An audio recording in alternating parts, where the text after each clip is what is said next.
ಅಮ್ಮ ಭೂಮಾತೆ, ಈ ರೈತ ಬಡತನದ ಭವನಿಯಲ್ಲಿ ಬೆಂದು ಬೆಂಡಾಗಿ ಬೇಸರವಾಗಿ ಹೋಗಿದೆ ಮಾ ಈ ಬಡವನ ಜೀವನ. ಈ ಜೀವ ಬಾಡಿಗೆ ಎತ್ತು ದುಡಿದಂತೆ ದುಡಿದು ದೇಹ ಮುಪ್ಪಾಗಿ ಹೋಗಿದೆ ತಾಯಿ, ಮುಪ್ಪಾಗಿ ಹೋಗಿದೆ.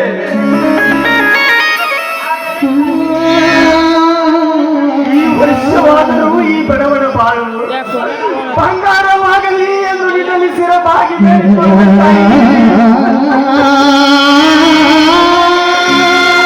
ಸಿರಬಾಗಿ ಬೇಡಿಕೊಳ್ಳು.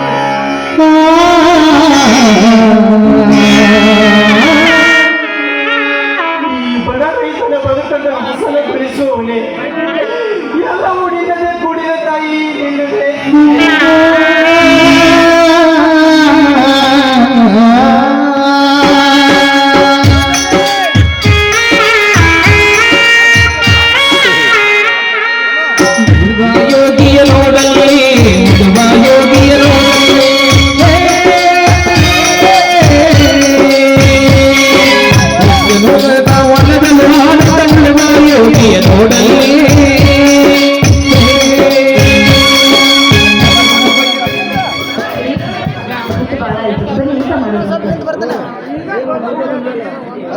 ಹೌದು ನಡೆಸಿದೆ. ಊಟ ಮಾಡದಿದ್ದರೆ ಹೊಟ್ಟೆ ಕೇಳುವುದಿಲ್ಲ. ನಾವು ದುಡಿಯೋದೇ ಹೊಟ್ಟೆಗಾಗಿ ಮತ್ತು ಬಟ್ಟೆಗಾಗಿ ಅಲ್ಲವೇ?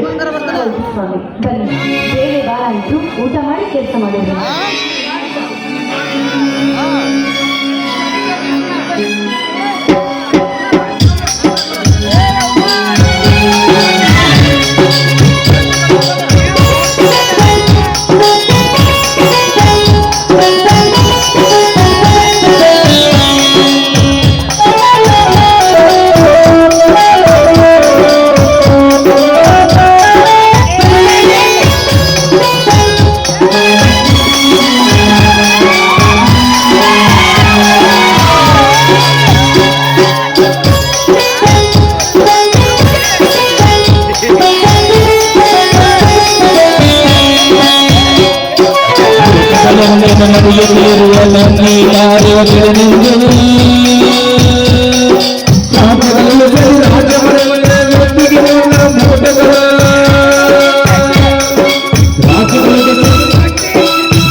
ಮಾಡಿದ ಅಡುಗೆಯ ಒಂದೊಂದು ಅನ್ನದ ಬೆಲೆಯಲ್ಲಿಯೂ ನನ್ನ ಹೆಸರು ಬರೆದಿರುವನು ಆ ದೇವರು.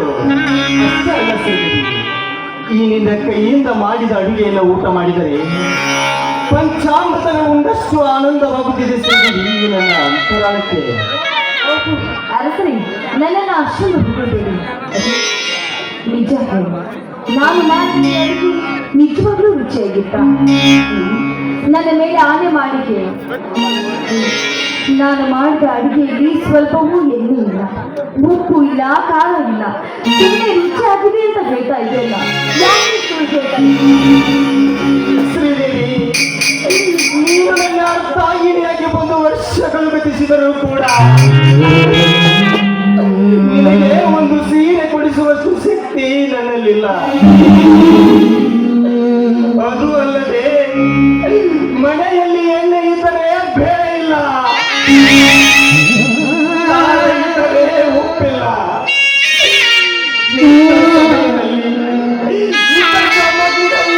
ಸಿದ್ಧತೆ ಮಾಡಿ ನಮಗೆಲ್ಲ ಉಣಬಡಿಸಿ ಉಳಿದ ಅನ್ನದಲ್ಲಿ ನೀನು ಅರೆಹಟ್ಟು ಉಂಡು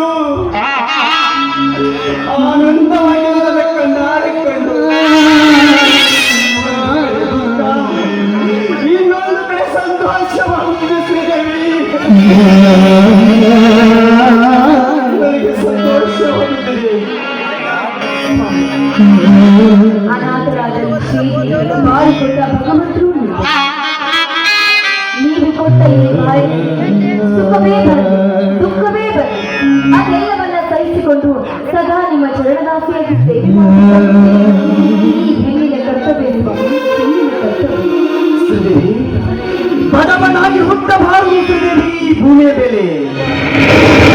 ಯಾಕೆಂದರೆ ಒಬ್ಬ ಬಡವ ಭೂಮಿಯಲ್ಲಿ ಬೆವರು ಸುರಿಸಿಕೊಂಡು ಬೀಜವನ್ನ ಬಿತ್ತಿ ಹೊತ್ತು ಬೆಳೆದು ಬೆಳೆ ತೆಗೆದರೆ ಆ ಬೆಳೆ ಬಂದ ದಿನವೇ ಬೆಳೆ ಲಾಭವನ್ನೆಲ್ಲ ಬಡ್ಡಿ ಬರುವರು ಬಂದು ಕಬಳಿಸಿಕೊಂಡು ನಮ್ಮ ಬಡವರನ್ನ ನಡು ಬೀದಿಯಲ್ಲಿ ಭಿಕ್ಷೆ ಬೇಡಿ ಬಿಡುವಂತೆ ಮಾಡಿ